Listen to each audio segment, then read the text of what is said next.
Merci de renouveler votre fidélité à Gabon 24 et à ses programmes et bienvenue dans votre émission qui vous permet donc de revivre les temps forts de l'actualité. Et ce mois d'août, l'actualité a été particulièrement dense au Gabon avec la célébration de l'an 62 de l'indépendance. Autorités, forces de défense et de sécurité, population, tous ont communié autour du thème « Une vision, une nation ». La diplomatie gabonaise qui est au beau fixe en témoigne le ballet des chefs d'État ce mois d'août en terre gabonaise de Sao Tomé à Lomé, en passant par Djamena, Bangui et Dakar. Libreville a été la plaque tournante de la diplomatie africaine.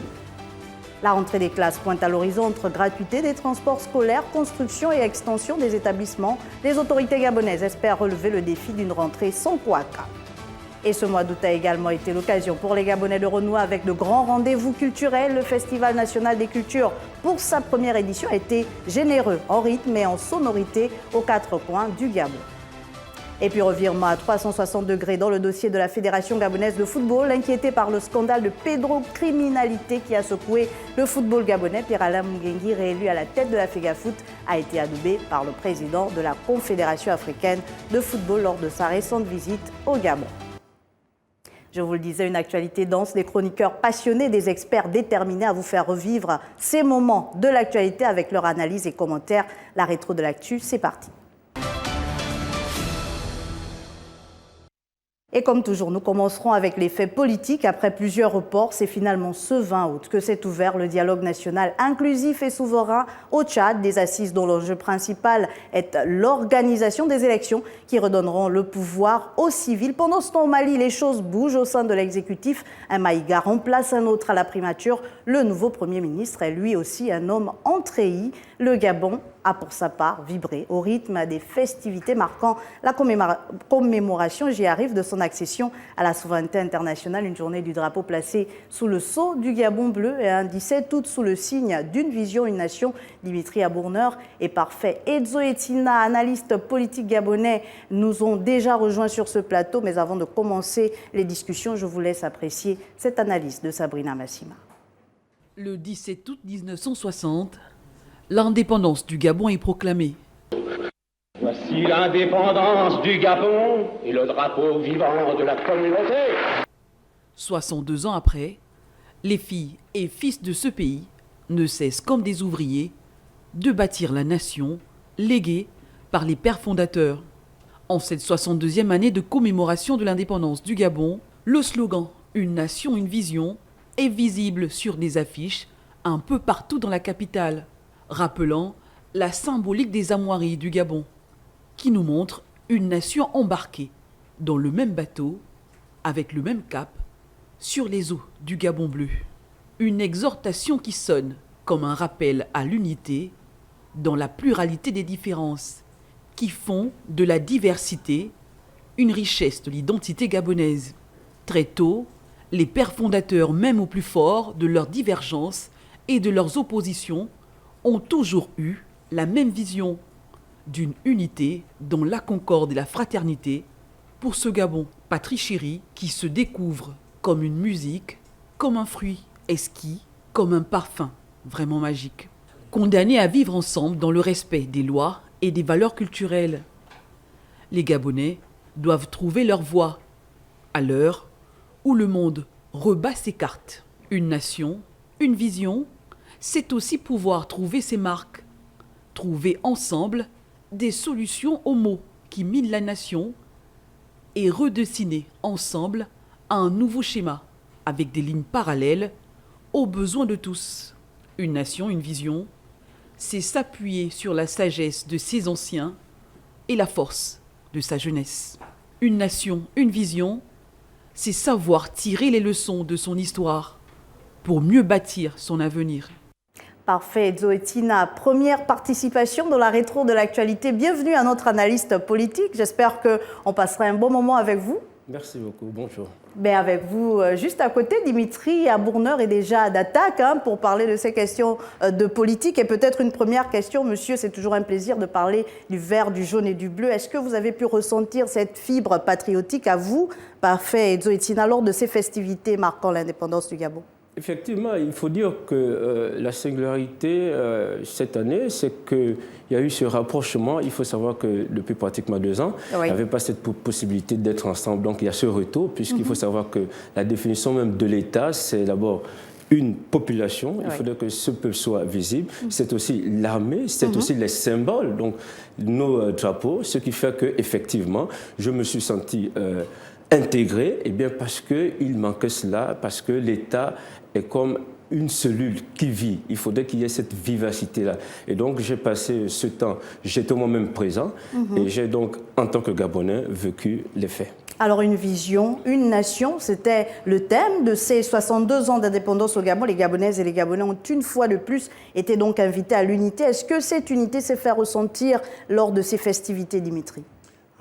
Absolument, Marielle. Il faut dire que ce thème choisi n'a pas été fortuit. Il a été fait, comme disait le reportage tout à l'heure, en pensant déjà au père fondateur de la nation, le président Léomba, le président Omar Bongo et aujourd'hui le président Ali Bongo, qui s'inscrivent en droite ligne de cette union, du peuple gabonais, cette vision des leaders, mais surtout rassembler encore et encore la nation. Vous qui avez par exemple été dans l'Ogooué maritime pour représenter Gabon 24 là-bas d'ailleurs valablement, c'est une province qui a toujours été reconnue et vous allez me prêter l'expression pour ses positions tranchées. Est-ce que cette unité s'est fait ressentir également du côté de Port-Gentil et même d'Amboué, vous qui avez visité la capitale économique et toute la province de l'Ogooué maritime? Vous avez tout à fait raison, Marielle Biogou. C'est une réputation qu'on prête à cette province, mais comme venait de le dire Parfait Zoetina, la célébration du 17 août cette année s'est faite après 2 ans d'interruption de Covid-19.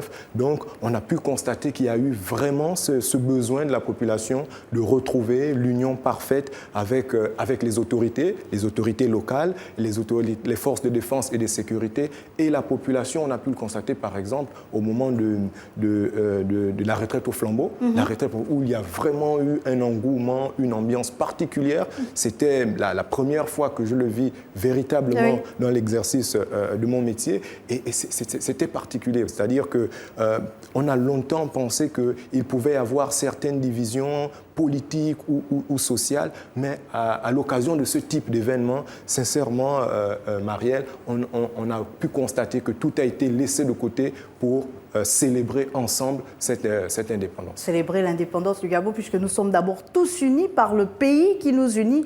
Parfait, Zoetina, le président de la République, lui, s'était adressé aux Gabonais le 16 août, donc la veille de l'indépendance, et il avait rappelé cette union qui devrait être sacrée au niveau des Gabonaises et des Gabonais. Peut-être une lecture de l'adresse à la nation du chef de l'État. Eh bien, c'est une lecture assez parfaite puisque cela tombe à point nommé.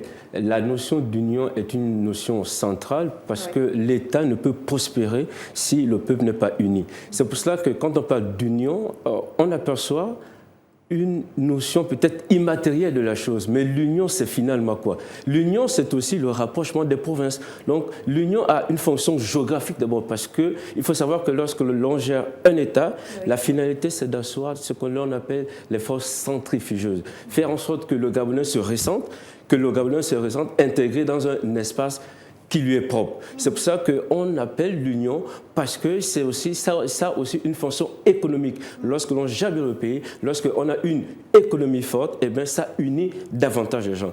L'union a aussi une fonction de justice, parce que lorsque l'on est uni, on intègre tout le monde.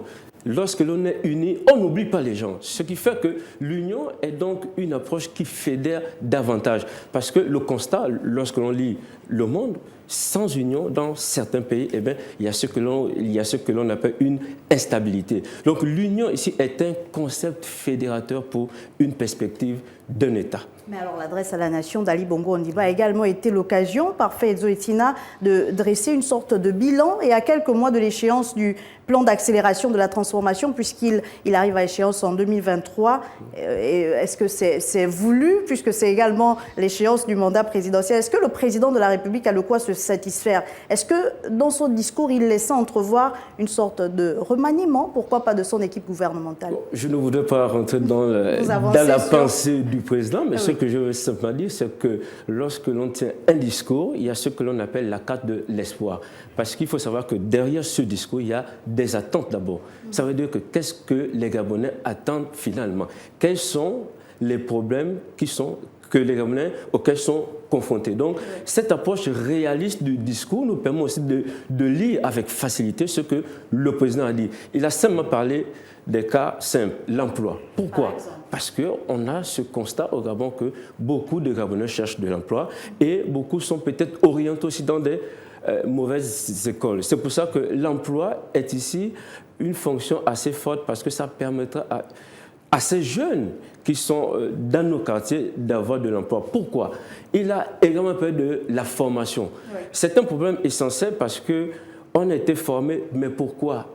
Avons-nous été formés pour quel emploi? Je pense que ce sont des notions assez essentielles pour savoir désormais que lorsque l'on forme quelqu'un, c'est pour tel métier. Donc, il faut une disponibilité de l'État vis-à-vis de ces métiers. Ceux qui étaient peut-être contraints avant, ça veut dire que l'on apprenait sans savoir où l'on allait. Donc, il y a une certaine vision, il y a une certaine traçabilité, il y a une certaine ligne qui nous présente assez clair que lorsque le président parle de certains concepts, ce sont des concepts qui permettent un développement rapide. On n'est plus dans la philosophie, on voudrait qu'il veut que le pays évolue et qu'est-ce qu'il faut faire. Donc personnellement, c'est un discours concret.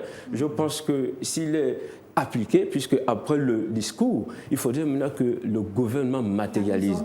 Je souhaite qu'il y ait une application parce que entre le discours et la matérialisation, il n'y a pas d'automaticité. Donc, les gouvernements le gouvernement est désormais conscient que les Gabonais attendent et le président est impatient et il sera peut-être intransigeant là-dessus. Alors, Dimitri, des festivités de l'indépendance qui ont commencé un peu plus tôt avec la célébration de notre drapeau, notre emblème national, le vert, le jaune et le bleu, et particulièrement de la troisième couleur du drapeau qui était à l'honneur. Que retient-on de cette journée nationale du drapeau? C'était une journée haute en couleurs, Marielle, parce que, bon, on a mis à l'honneur une couleur, particulièrement le bleu. Ce bleu qui représente donc la richesse maritime de notre pays. On le sait, ce domaine regorge aujourd'hui d'une grande partie des richesses du Gabon, notamment le pétrole qui est exploité en haute mer. Et il y a également une particularité, c'est la ressource halieutique qui aujourd'hui plus ou moins échappe encore véritablement à la réglementation en vigueur. Donc ils ont mis à l'honneur le Gabon bleu pour espérer orienter également le développement de notre pays sur ce pan-là, qui reste un pan encore inexploité dans toute sa splendeur, parce que oui, le pétrole, mais vous savez très bien qu'aujourd'hui, de plus en plus, on demande aux États de se détourner des énergies fossiles, et donc cette richesse qu'est la ressource halieutique également peut contribuer à l'économie, et en plus de cela, il y a également le fait que la mer constitue l'un des piliers du tourisme dans notre pays. Effectivement, la façade maritime qui est immense. Et on a vu qu'on est passé de 800 km de côte à 950, selon les dires du ministre de la Culture. Voilà. Exactement. On l'avait entendu. Donc tout ce potentiel économique est donc à mettre au service du Gabon. Et ce sont les Gabonais. Le Gabon est prêt à exploiter ce nouveau paradigme, Dimitri? Bon, de plus en plus, les politiques se tournent vers l'exploitation de ce domaine parce qu'il faut comprendre que bon, le pays est dans la diversification de l'économie et il recherche de plus en plus des niches qui pourraient servir également à l'économie en se détournant des richesses traditionnelles. Donc oui, il n'y a pas encore tous les éléments appropriés, mais néanmoins, le regard se tourne de plus en plus vers le tourisme. Mais alors, il y a encore plein de choses à dire sur les festivités relatives à l'indépendance, messieurs, au niveau du Gabon. Mais je vous propose de rester en Afrique centrale, mais de nous envoler pour N'Djamena et particulièrement au palais du 15 janvier où se tiennent les assises du dialogue national inclusif. Ce dialogue se tient enfin, messieurs. Il y a de quoi dire enfin parce qu'il a été à plusieurs reprises reporté. Est-ce qu'on peut espérer qu'il tiendra ses promesses? Parfait, Zoetina. Effectivement, on peut espérer. Pourquoi? Parce que effectivement, il y a d'abord ce changement de paradigme, parce qu'il faut savoir qu'avant, c'était la guerre. Donc, la question centrale, c'est ça, de dire que la politique ne sert plus à faire la guerre, elle sert à préparer la paix. Et justement, c'est ce concept de dialogue qui est important.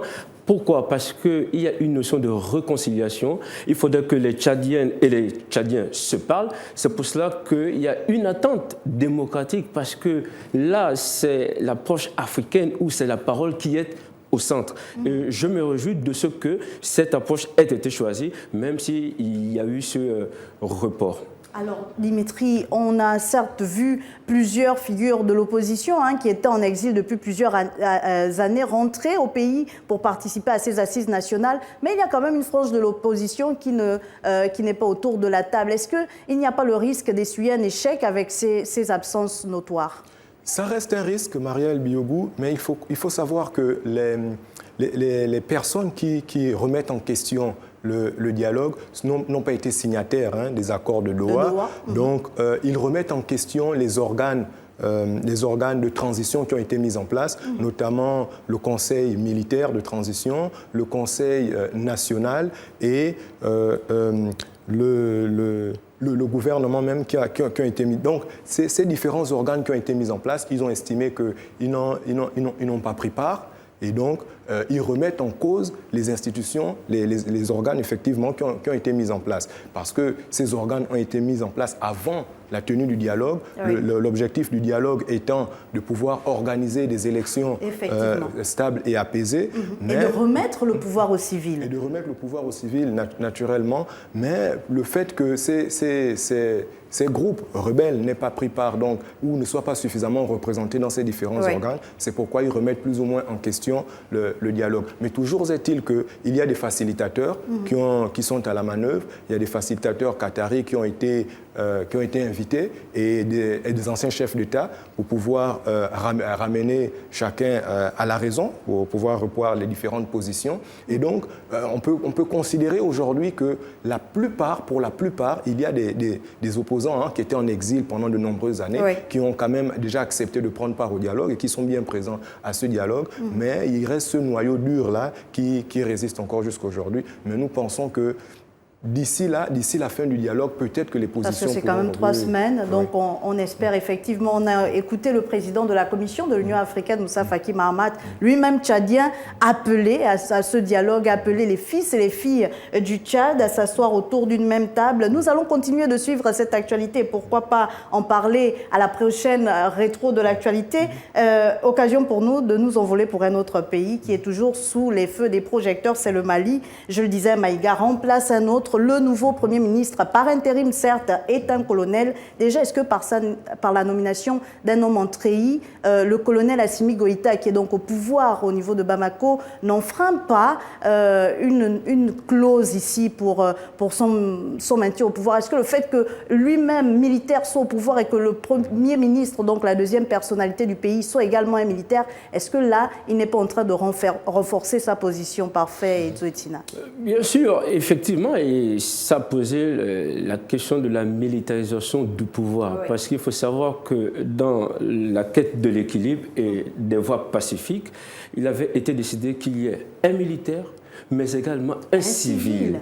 Et le fait qu'il y ait un autre militaire, eh bien, ça ne répond plus à la donne, donc à la volonté de changer les choses. C'est pour cela que la CEDEAO, depuis, conteste qu'il y ait une forte présence des militaires, parce que les civils ont aussi un rôle à jouer. Je pense que c'est un choix peut-être qu'il a uni pour ses propres ambitions, mais la quête recherchée pour nous ici, c'est de faire en sorte qu'il y ait toujours cet équilibre entre le militaire et le civil. Surtout qu'on sait que le colonel Abdoulaye Maïga, qui est donc l'ancien porte-parole du gouvernement et le nouveau Premier ministre par intérim, est réputé pour être cette voie finalement de la politique de rupture avec la France, Dimitri. Tout à fait, Marielle. Mais je voudrais revenir d'abord sur les éléments d'appréciation de ce profil à la tête de la primature.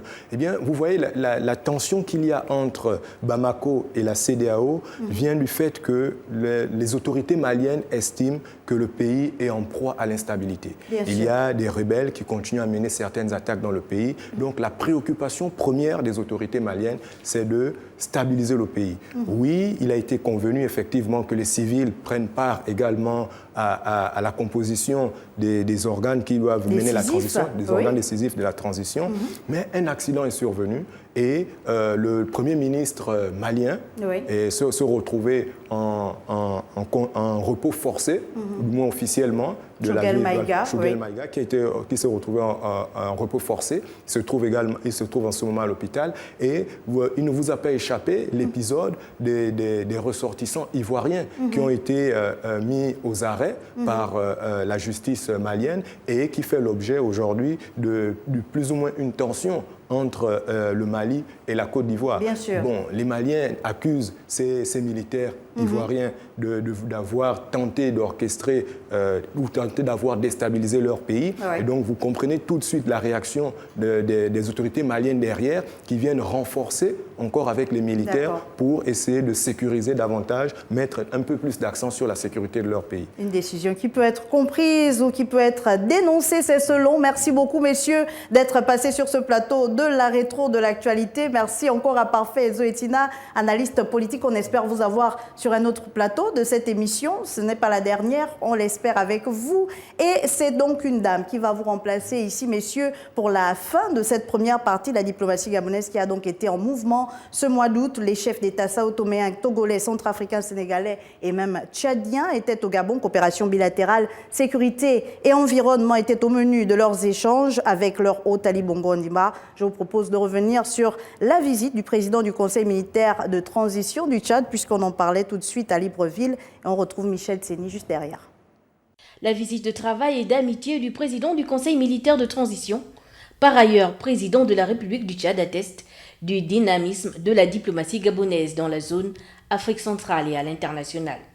Le général Mahama Idriss Déby Itno a été accueilli à sa descente d'avion par le chef du gouvernement Rose Christian Osuka Raponda. L'exécution des hymnes nationaux a précédé le tête-à-tête entre les deux personnalités.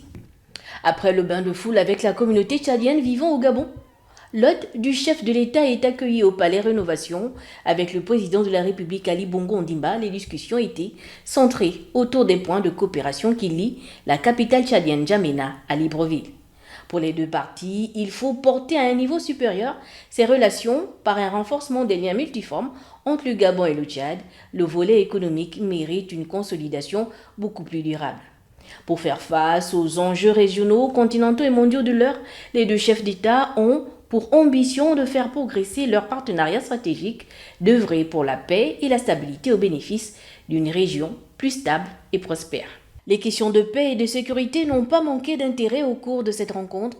L'engagement mutuel en faveur de la poursuite contre le terrorisme régional et international reste une priorité pour les deux nations. Notons que le général Mahama Idriss Déby Itno n'a pas manqué de souligner le rôle important du Gabon et de ses plus hautes autorités dans le règlement des conflits entre les peuples tchadiens. Et Michel Tseni du desk économique de Gabon 24 est tout en beauté pour nous parler de ces relations bilatérales entre le Gabon et tous ces pays. Alors, comment allez-vous, Michel? Très bien, Marielle. Les festivités de l'indépendance se sont bien passées de votre côté? Bien sûr, j'ai couvert le dépôt de la gerbe de fleurs par le président de la République, Ali Bongo Ondimba, au mausolée Léomba. Merci beaucoup, Michel, et nous sommes ravis de vous avoir, comme chaque jour, ici sur le plateau de la rétro de l'actualité. Alors, on sait que les relations entre Sao Tomé et le Gabon sont au beau fixe. On témoigne l'exemption de demande de visa qui a été signée en mai dernier. Mais que retenir de cette visite du président Sao Tomé? Alors, il faut dire que le président sao-toméen est venu enfin de renforcer la coopération qui existe entre le Gabon et son pays. Il y a également la mise en place de cette commission mixte. Donc, les deux pays vont explorer des axes comme le tourisme, l'agriculture, parce que, comme vous le savez, le Gabon est en train de diversifier son économie, sortir de la rente pétrolière. Et donc, la Sao Tomé et le Gabon ont fort à faire dans ces deux domaines-là, le tourisme et l'agriculture. On a vu deux pays frères également de la sous-région Afrique centrale qui étaient également au Gabon, mais certainement pas pour les mêmes prétextes. Faustin, Archange Touadéra de la RCA et Mahamat Idriss Déby du Tchad, pouvons-nous revenir sur les détails des visites de l'un et de l'autre? Bien sûr, leur visite oscillait autour de la sécurité. Et au niveau de la Centrafrique, le président a évoqué par exemple un probable retour du contingent gabonais en Centrafrique. D'ailleurs, il a signifié que ça ne dépendait pas de lui, mais que ça dépendait de l'ONU. Voilà. On parle de la MINUSCA. Effectivement. Il y a également au niveau du Tchad l'essentiel de ce qui s'est dit entre Ali Bongo et son invité. Nous n'avons pas été informés de cela, mais il se dit que ils ont parlé plutôt de tout ce qui est aspect sécuritaire, la lutte contre le djihadisme, le retour à un État démocratique au niveau du Tchad. Donc c'est autour de toutes ces questions-là que ces deux homologues ont discuté. Et peut-être pour terminer avec un pays frère également du Gabon, le Togo, qui n'est pas de la même sous-région que nous, mais qui partage quand même pas mal de points en commun avec le Gabon, puisque ensemble, ils ont adhéré récemment au Commonwealth. Ensemble, ils ont également des femmes à la tête de leur gouvernement. Peut-être nous en dire plus de cette visite sur un plan peut-être plus économique. Oui, le président togolais, lui, il a mis l'accent sur la suppression de frais de roaming entre le Gabon et le Togo. Donc, il a vraiment mis l'accent parce que le Togo et le Gabon entretiennent des relations très intimes. Et au niveau du Gabon, il y a une forte population togolaise au Gabon. Également au Togo, il y a une forte population estudiantine des Gabonais. En dehors de cela, il y a que les deux pays partagent la protection de l'environnement, la préservation de la faune, la préservation de la flore, et donc ils vont continuer dans cet élan-là à renforcer leurs relations. En plus du Togo, le président sénégalais était au Gabon. Bien sûr. Il a été invité. Le président sénégalais est président en exercice de l'Union africaine. Voilà. Il a été là et donc durant sa conférence de presse, il est revenu sur les relations qui existent entre le Sénégal et le Gabon. Et il a salué d'ailleurs le fait que le Gabon soit un pays exemple, cité en exemple en ce qui concerne l'environnement, la préservation également de la mer. Mais entre ces deux pays-là, il y a ces axes, les énergies renouvelables qui vont être vraiment intensifiées. Et donc, c'est cela. Merci beaucoup Michel Tseni pour la pertinence de vos propos. Merci d'avoir couvert pour Gabon 24 ces actualités. On vous retrouvera certainement pour une autre rétro de l'actualité. La première partie de cette émission est donc terminée. Éducation, culture et sport vont constituer la trame de la deuxième partie. On se retrouve juste derrière.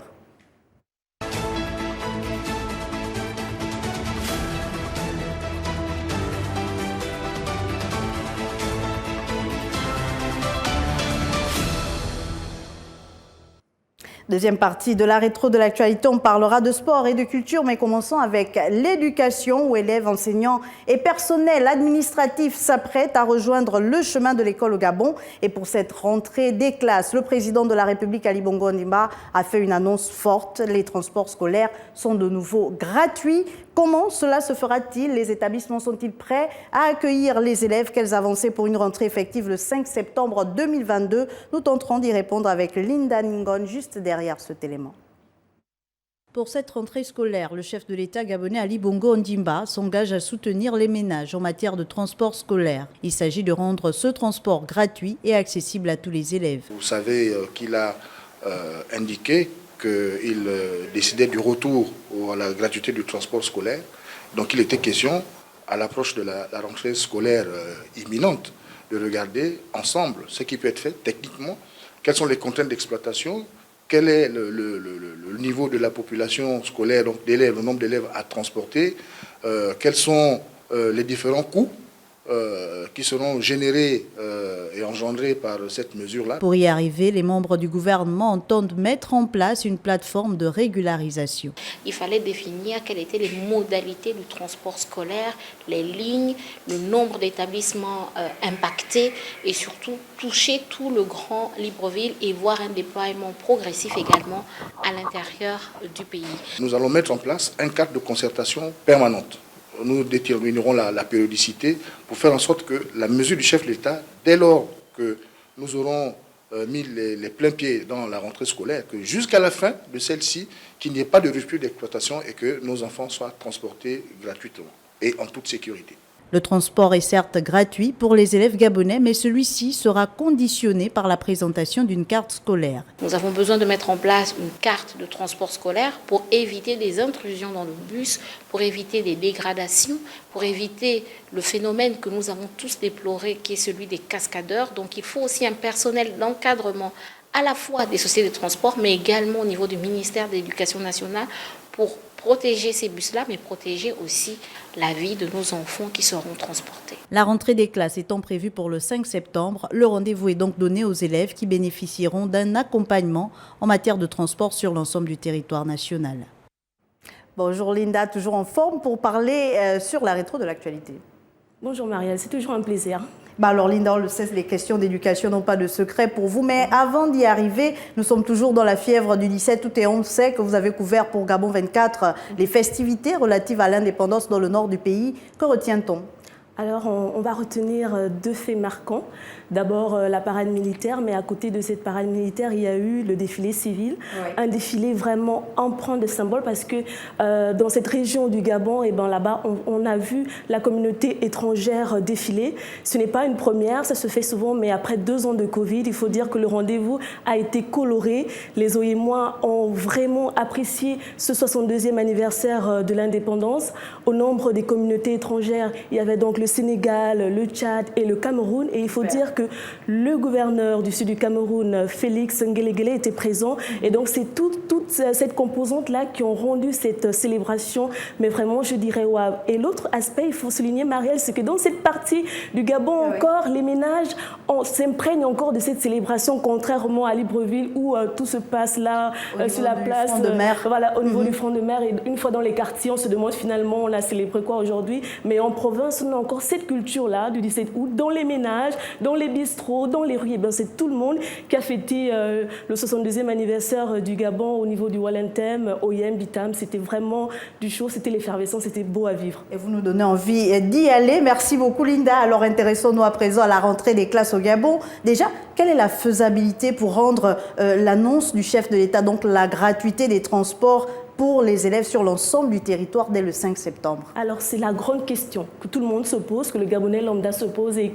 c'est une question à laquelle la ministre de l'Éducation nationale et le ministre du Transport ont tenté d'épurer pour trouver des solutions. Juste après la grande annonce du chef, eh ben, ils ont tenu récemment une séance de travail dans laquelle il fallait vraiment regarder tous ces aspects-là. Il fallait regarder les effectifs, ce qu'on a au niveau de transport en matière de bus, parce qu'il faut dire que jusqu'ici, eh ben, on a un problème, et quand je parle de on, c'est le ministère du Transport en matière de bus, avec la société gabonaise de transport qui a des problèmes à ne point finir. Transurb.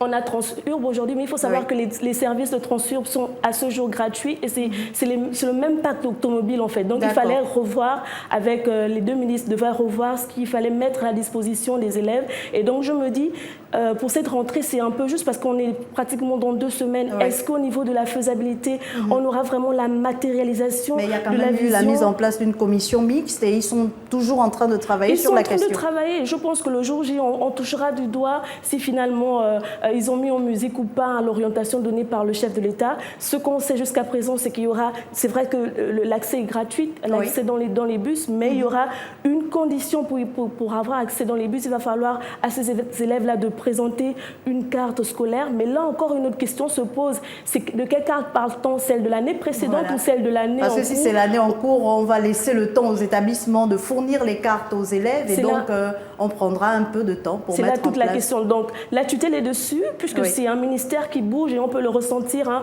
au nombre des sorties du ministre de tutelle. Mais on espère que sur le terrain, que des choses bougent véritablement et que l'orientation donnée par le chef soit effective, simplement. Alors vous dites que les choses bougent. Est-ce qu'elles bougent également du côté de la construction et de la réhabilitation des établissements, puisqu'on parle souvent du projet PIS? Où en est-on?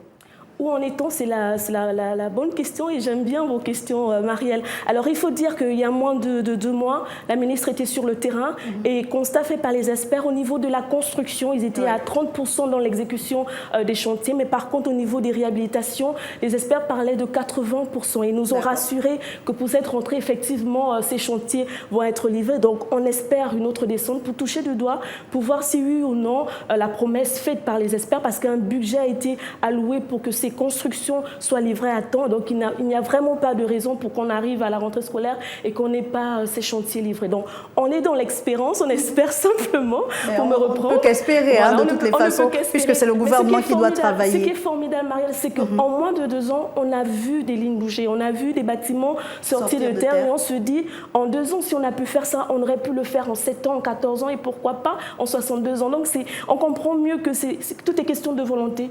Tant qu'il y a de la volonté politique, on peut y arriver. Et on remarque peut-être une sorte de bouffée d'oxygène dans ce secteur de réhabilitation d'établissements dans le cadre de sa responsabilité sociétale. Total Énergie vient de signer des conventions avec le ministère de l'Éducation nationale.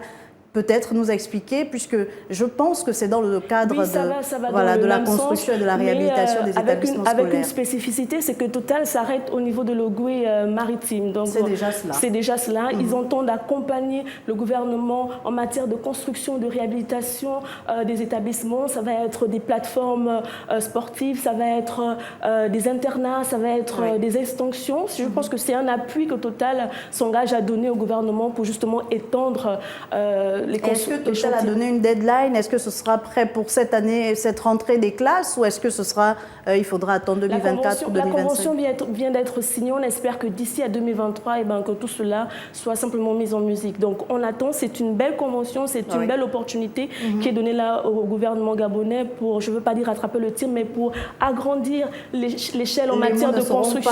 Ne seront pas mal trouvés si vous dites rattraper le tir de toutes les façons. Très bien. Il faut dire que jusqu'ici, tout ce qu'il y a comme travaux de construction, de réaménagement, c'est au niveau du Grand Libreville, alors que l'intérieur du pays... C'est pourquoi je dis que c'est pas moins mal si Total s'occupe de l'Ogooué maritime. C'est très bien et c'est bienvenu. Et donc c'est tout le mal qu'on peut souhaiter, que Total puisse véritablement donner cette bouffée d'oxygène à l'État. On va terminer avec vous, Linda, avec une sorte d'enseignement professionnel ou formation déjà à l'intérieur même des entreprises, puisqu'on parle du programme PRODES de l'Office national de l'emploi, où 77 agripreneurs ont été formés, une première cuvée qui était en immersion, donc je le disais, à l'IGAD. Comment s'est passée la formation et quel avenir pour ces agripreneurs? Alors la formation s'est tenue sur 1 an et elle a été rendue possible grâce au financement de la Banque mondiale. Je ne sais pas ce que j'ai avec la BAL, avec la Banque mondiale. Donc la Banque mondiale et l'ONU pendant 1 an formé 77 Gabonais au métier d'agripreneur et au sortir de cette formation, certains parmi eux ont bénéficié d'un franc symbolique. Il s'agit d'1 million de francs CFA et d'une parcelle de terrain pour commencer les travaux. Il faut dire que cela entre en ligne étroite dans la vision du gouvernement gabonais, celui justement de promouvoir l'employabilité des jeunes, de faire en sorte qu'aujourd'hui les jeunes s'intéressent aux métiers d'avenir. Et quand on parle de métiers d'avenir, on parle bien sûr de l'agriculture, du numérique et de tous les métiers là dont les employeurs dans les secteurs sont en pleine essence. Donc il faut dire qu'aujourd'hui c'est vraiment un appui que la Banque mondiale fait au niveau du Gabon et on espère justement qu'en dehors du PRODES, d'autres activités viennent s'aligner à cette vision-là afin qu'on ait plus de jeunes employés, mais des jeunes qui sont au sortir de ces emplois, justement, qui soient au sortir de ces formations, qui soient prêtes à l'emploi. Parce que c'était ça la grande question. Former, c'est bien, mais après formation, que deviendront... Former pour aller où? Pour aller où? Mais là, on voit qu'il y a une solution qui a été proposée. Oui. On a formé des jeunes, on a donné un lopin de terre, on a donné des financements. On espère que derrière, il y aura un recadrage pour que ces financements soient utilisés à bon escient et que ces jeunes puissent véritablement se développer et s'épanouir dans l'activité de l'agriculture. C'est peut-être l'occasion de dire à d'autres jeunes Gabonais qui hésitent encore que le programme PRODES a commencé à porter du fruit. En témoignent ces 77 agripreneurs. C'est toujours un plaisir, Linda Ningon, de vous avoir sur ce plateau. Et on a toujours du mal à vous quitter, mais c'est déjà la fin de votre partie éducation. Et merci encore pour l'aisance avec laquelle vous traitez ces questions liées à l'éducation. Et c'est donc une autre dame qui prendra votre place. Elle est la dame culture de notre rédaction et elle a pris du plaisir à couvrir pour Gabon 24, le Festival national des cultures, pour le compte donc de notre chaîne de télévision. Retour sur la cérémonie de clôture de cet événement et on la retrouve juste derrière. Et oui, on ne le dira jamais assez, la culture est ce qui reste quand on a tout oublié. Et ici, à l'esplanade de la maison Georges Aouri, à l'occasion de ce Festival national de culture, les populations qui ont effectué le déplacement ont eu droit à plusieurs prestations artistiques, plusieurs prestations de groupes traditionnels. À l'exemple de ce groupe bouitiste dénommé Nimona Komboué, il est avec nous, Gontran. Ce que nous avons fait tout à l'heure, c'est une représentation du Bouiti d'Issoumba chez les Sogo. Ce n'est pas de la magie, ça y ressemble, mais c'est de Maveto. Chez nous, on appelle ça Maveto, donc notamment faire pousser le bananier, faire d'autres choses, des apparitions et tout ça, comme tout à l'heure vous avez pu le constater. Les spécificités de la culture gabonaise et celles des communautés amies présentes au Gabon ont bien été représentées ici au village des cultures. Un moment inoubliable pour ceux qui ont effectué le déplacement, à l'exemple d'Hakim Ibilani. J'ai beaucoup apprécié, vraiment l'année là c'est différent par rapport... J'ai beaucoup apprécié en fait. Oui. J'ai beaucoup apprécié. Pour moi, c'est vraiment génial. Ouais, je suis vraiment content. Prévu s'achever dimanche dernier, c'est finalement ce mardi que la tombée des rideaux s'est faite. On a fait cet effort-là parce qu'on s'est bien rendu compte qu'il y avait une demande. Nous avons été interpellés par les populations quand nous faisions les stands qui ont fait cette demande-là. Évidemment, nous avons accédé et ça a permis non seulement aux exposants, aux artistes d'avoir un peu plus de temps, mais aussi à la population qui ne s'était pas déplacée le premier jour de venir encore jusqu'aujourd'hui pour apprécier la richesse de nos diversités culturelles. Voilà qui est dit. Comme depuis le lancement, chers téléspectateurs, le Festival national des cultures s'achève avec ce méga concert qui a déjà débuté, comme vous pouvez le constater juste derrière moi. C'est ici à l'esplanade de Gabon Première. Et David Obola qui m'a rejoint sur ce plateau. Alors Davila, vous avez vécu, on l'a vu dans votre stand-up, des festivités de l'indépendance riches en rythme, mais on sent, puisque vous étiez au Festival national des cultures, déjà, pourquoi on est passé de Gabon 9 provinces à ce Festival national des cultures? En quoi ces deux festivals sont-ils différents? Oui, Marielle, c'est vrai, vous n'êtes pas la seule à penser de la sorte, mais il est important d'ores et déjà d'établir la différence entre Festival Gabon 9 Provinces, Festival national des cultures que l'on vient de célébrer, et également la fête des cultures. Alors, le Festival Gabon 9 Provinces, nous le savons, c'est ce festival qui se tenait sur 9 jours, donc oui. Chaque jour correspondait à une province. Les jours qui précédaient la fête de l'indépendance. Justement, c'était l'occasion pour chaque province de se remémorer et se réapproprier le patrimoine culturel gabonais. Et la fête de la culture, comme son nom l'indique, elle était la plateforme d'expression de nombreux artistes et le symbole de la réjouissance nationale. Mais sauf qu'à la différence du Festival Gabon 9 Provinces, la fête de la culture, elle se tenait à partir du mois de juin, sinon du 30 juin au 2 juillet. Donc c'est juste une différence de calendrier. C'était juste une différence de calendrier. Mais sauf que cette année, on a célébré le Festival national des cultures. Oui. Et pour comprendre la différence, c'est simple. Le Festival national des cultures qu'on a célébré cette année, c'est justement le jumelage du Festival Gabon 9 Provinces et la fête de la culture. C'est-à-dire que lorsqu'on associe Gabon 9 Provinces et la fête des cultures, ça donne le Festival national des cultures qu'on a célébré cette année. Et dire que ce Festival national des cultures, sinon le FNC, a eu deux particularités cette année. C'est non seulement la participation massive des communautés amies fortement représentées au Gabon, parce qu'il faut dire que lorsqu'on parlait de Gabon 9 provinces, c'était juste la valorisation du patrimoine culturel gabonais, mais juste cette année, édition 2022, avec le Festival national des cultures, eh bien, les communautés amies fortement représentées au Gabon ont été emmenées à participer également au Festival national des cultures. Non seulement cela, il y avait également une autre particularité, c'était le fait que le Festival national des cultures ne soit plus célébré seulement à Libreville. Et on attend justement l'édition 2023 pour la deuxième édition de ce Festival national des cultures. Nous ressentons encore toute cette joie à couvrir cet événement pour le compte de Gabon 24. Merci beaucoup, Davila. En plus des artistes, les populations ont donc été ravies de renouer donc avec ces rendez-vous, je le disais déjà, culturels. Merci encore de nous donner toujours du rythme dans cette rétro de l'actualité. Nous allons refermer cette émission. La FEGABAB, Fédération gabonaise de basket, a récemment conclu une convention de partenariat avec la Fédération de France. Le Gabon espère bénéficier de l'expertise étrangère. Mais avant d'en parler, revenons sur ce qui est peut-être considéré comme un ballottage en faveur de Pierre-Alain Mungengui, discrédité par l'affaire de pédocriminalité pour laquelle la justice gabonaise lui reproche sa complicité. Le président de la FEGAFoot pourrait voir sa situation s'arranger. C'est ce qui ressort de la visite du numéro 1 de la CAF au Gabon. Regardez, on retrouve Gaël Mapessi juste après. L'histoire a refait surface lors de la rencontre entre le chef de l'État Ali Bongo Ondimba et le président de la Confédération africaine de football, le Sud-Africain Patrice Motsepe. Avant de parler football, le docteur Patrice Motsepe est revenu sur le rôle joué par le Gabon et feu président Omar Bongo Ondimba dans la lutte contre l'apartheid et les discriminations en Afrique du Sud. C'est un grand honneur pour moi d'être à la maison. Pour moi, le Gabon est mon pays. Bien sûr, nous avons surtout parlé de football aujourd'hui, mais j'ai commencé la réunion en exprimant ma gratitude à mon nom, mais je sais que c'est aussi au nom de millions de Sud-Africains. Nelson Mandela nous a appris que les habitants du Gabon ont fait d'énormes contributions et sacrifices pour notre démocratie. C'est donc en reconnaissance des liens historiques qui existent entre nous tous sur le continent. Le premier responsable de l'instance dirigeante du football africain s'est appesanti sur les questions liées au développement du football gabonais, à l'encadrement des talents locaux et internationaux. En ce qui concerne le football, c'était une très bonne réunion en termes de développement et de croissance et de partenariat du football, et pour s'assurer qu'avec ce pays, le Gabon, qui a certains des meilleurs joueurs de football, non seulement en Afrique, mais aussi dans le monde, nous puissions travailler ensemble pour développer son football et le faire croître, notamment grâce au soutien et au partenariat entre le gouvernement et les dirigeants du football sur le continent et dans le pays.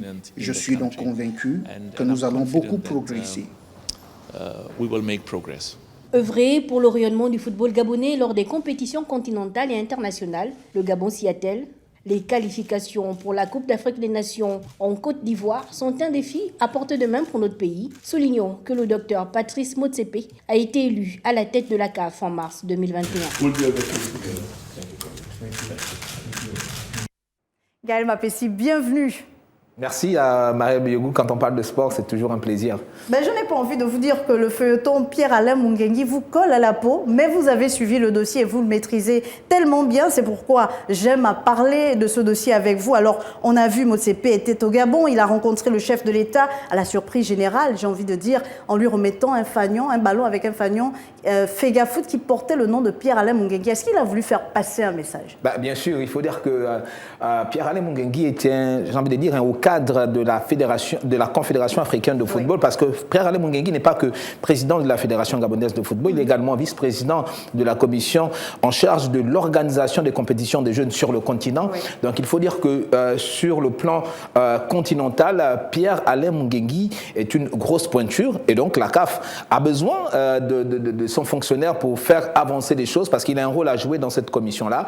Il faut rappeler qu'avant l'arrivée de Motsepe au Gabon, il y avait déjà eu un émissaire qui était venu rencontrer le ministre des Sports, un émissaire de la CAF qui était déjà venu rencontrer le ministre des Sports justement pour essayer de discuter autour de cette question de Pierre-Alain Mungengui qui est en détention préventive depuis avril, le 27 avril plus précisément. Aujourd'hui, nous sommes à août.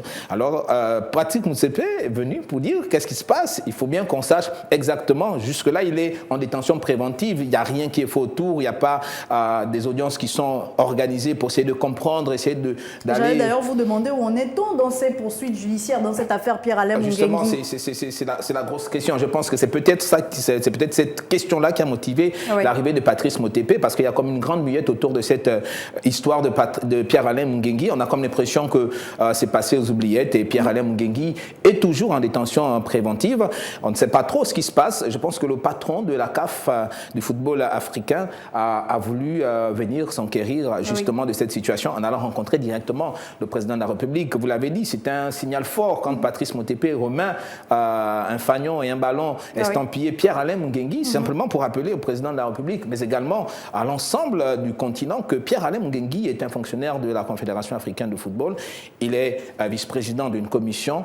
Il va falloir que les lignes bougent pour qu'on sache finalement s'il est reconnu coupable ou pas, pour que les choses avancent. Et justement, est-ce qu'on peut envisager des rebondissements après le passage de Motsepe à Libreville dans cette affaire Pierre-Alain Mungengui? Est-ce que Motsepe est venu comme trancher dans cette affaire, même si on parle quand même des questions de justice, et donc la justice va certainement poursuivre son investigation, mais est-ce qu'il est venu trancher aussi? Parce qu'on a l'impression, on le disait déjà sur ce plateau, que ce dossier allait au-delà même des affaires judiciaires, parce qu'on l'avait vu au lendemain de la réélection de Pierre-Alain Mungengui, tout ce qui s'était passé, etc. Oui, mais après, il faut dire trancher, vous l'avez dit. Trancher, ce serait un peu dire que Motsepe est venu trancher, ce serait un peu abusé, parce qu'il faut dire que la justice gabonaise est libre. Elle a poursuivi, il faut d'abord rappeler que Pierre-Alain Mungengui est un citoyen gabonais, donc qui a affaire à la justice gabonaise. Donc là, sur ce point, la justice gabonaise n'a pas forcément de leçons à recevoir de la Confédération africaine de football, mais il y a que Patrice Motsepe veut exactement savoir à quel niveau se trouve ce dossier. Je vous l'ai dit, il y a... Après, c'est vrai qu'au niveau de la Fédération gabonaise de football, il y a une équipe qui est là pour essayer de gérer les affaires courantes. Mais il y a que, je l'ai dit en entame, que Pierre-Alain Mungengui est également vice-président d'une commission d'organisation. Mais à ce moment-là, est-ce qu'il n'y a pas possibilité de démettre Pierre-Alain Mungengui de ce poste, finalement, à la CAF, par rapport à ces affaires judiciaires? Justement, je pense que c'était exactement ça l'objectif de la visite de Patrice Motsepe, parce que, je l'ai déjà dit, en juillet dernier, il avait envoyé un émissaire. Là, il s'est déplacé lui-même. C'était pour voir exactement à quel niveau cette situation se trouve. S'il fallait finalement qu'on demette Pierre-Alain Mungengui et penser à le faire remplacer par quelqu'un d'autre pour que les choses avancent. S'il fallait également au niveau du Gabon qu'on essaie de réorganiser les choses, pourquoi pas... pour essayer d'aller à une autre élection, mettre en place un comité de normalisation au niveau de la Fédération gabonaise de football. Je pense que c'était véritablement ça la raison réelle de... Parce que finalement, le comité qui est en charge de gérer les affaires courantes, est-ce qu'il y a un délai pour que ce comité-là continue de gérer, ou est-ce qu'au bout d'un certain temps, il faudrait, comme vous le dites, repartir aux élections? La particularité avec les élections de la Fédération gabonaise de football, c'est qu'on ne vote pas un homme, on vote une liste. Donc du coup, même si sur cette liste, il y a un homme, c'est vrai qu'aujourd'hui on parle de Pierre-Alain Mungengui qui est quand même la tête de liste, donc président de la fédération, mais s'il saute, il n'y a pas trop de mal, puisque la liste qui a été votée par l'ensemble des acteurs qui ont droit au vote qui ont eu droit au vote lors de cette élection est encore là. Et jusqu'aujourd'hui, elle gère les affaires courantes. On a vu que ça se passe bien jusqu'à présent. Bon, on espère d'autres rebondissements dans cette affaire de Pierre-Alain Mungengui et de la FEGAFOOT, qui n'est certainement pas prête de connaître. On espère. Heureux, on espère. Bon, même si on imagine qu'elle n'est pas prête de connaître son épilogue, et alors que le football, vous conviendrez avec moi, Gaël, est toujours un peu bancal au Gabon. Le basket, de son côté, est en jambes, parce qu'on l'a vu, cette convention signée entre la France et la FEGABAB. Alors peut-être nous en dire un peu plus de quoi s'agit-il. Est-ce qu'on peut espérer avoir des Tony Parker au niveau du Gabon? Bon, c'est tout le bien qu'on espère. Et je tiens d'abord à remercier peut-être pas remercier, mais féliciter le président de la Fédération gabonaise de basketball, Willy Conrad Aseko, qui, il faut le dire, même si après il y a toujours des détracteurs, moi je suis pas son avocat, je suis principalement pas fan de basketball, de la balle orange, mais quand quelqu'un le fait bien, il faut savoir le reconnaître. Depuis qu'il est arrivé à la tête de la Fédération gabonaise de basketball, les lignes bougent, il fait beaucoup de choses, il se bat pour que cette discipline renaisse, parce qu'il faut dire que le basket, un peu des années en arrière, j'étais peut-être un peu plus jeune, mais on a connu de belles épopées avec cette équipe de basket. On a reçu sur ce plateau-là Fabrice Nollet, l'un des anciens, quand on parle de basketball, à côté d'Asumu Kemp et le reste. Il faut dire qu'il se bat beaucoup. Déjà, récemment, il a tenu un pari, celui d'organiser la Coupe du Gabon de basketball à Mula, qui s'est très bien passé. Et puis, depuis qu'il est là, il se bat pour le basket, que ce soit pour la formation des formateurs, mais également pour la formation des jeunes. Et il faut dire chapeau. Donc, c'est une convention, une signature de convention qui vient simplement prouver encore une fois de plus que Willy Conrad Aseko, à la tête de la Fédération gabonaise de basketball, est bien déterminé à laisser une trace indélébile de son passage à la tête de cette fédération. Merci beaucoup Gaël Mapessi, c'est toujours un plaisir de parler de ces questions de sport, même si on n'a pas toujours assez de temps puisque les autres ont un peu plus de temps que vous. Merci beaucoup pour toutes ces précisions dans cette affaire qui lie Pierre-Alain Mungengui à la CAF et on espère avoir un dénouement, comme vous le disiez déjà, heureux. Merci aussi pour toutes ces précisions concernant le basket et on peut souhaiter tout le bon vent du monde à Willy Conrad Aseko. Ah oui, c'est tout ce qu'on lui souhaite parce qu'il se bat beaucoup depuis qu'il est arrivé. Il faut vraiment qu'on soit derrière lui, laisser derrière nous le clivage, qu'on l'aime, qu'on l'aime pas, mais quand quelque chose est bien fait, on est d'abord gabonais, il faut qu'on s'aligne derrière lui pour faire avancer les choses. Pour faire rayonner le basket au Gabon. Merci beaucoup à tous les chroniqueurs qui se sont succédés sur ce plateau, Dimitri Abourneur, Michel Tsedi, Linda Ningod et David Obola. Et merci à Parfait Ezoetina, analyste politique, de nous avoir gratifié de son analyse. La rétro de l'actualité, c'est terminé pour aujourd'hui. Le rendez-vous est donc pris pour le mois prochain. Vous pouvez réagir à l'émission et faire des propositions de sujets abordés sur les plateformes sociales de la chaîne. À très bientôt.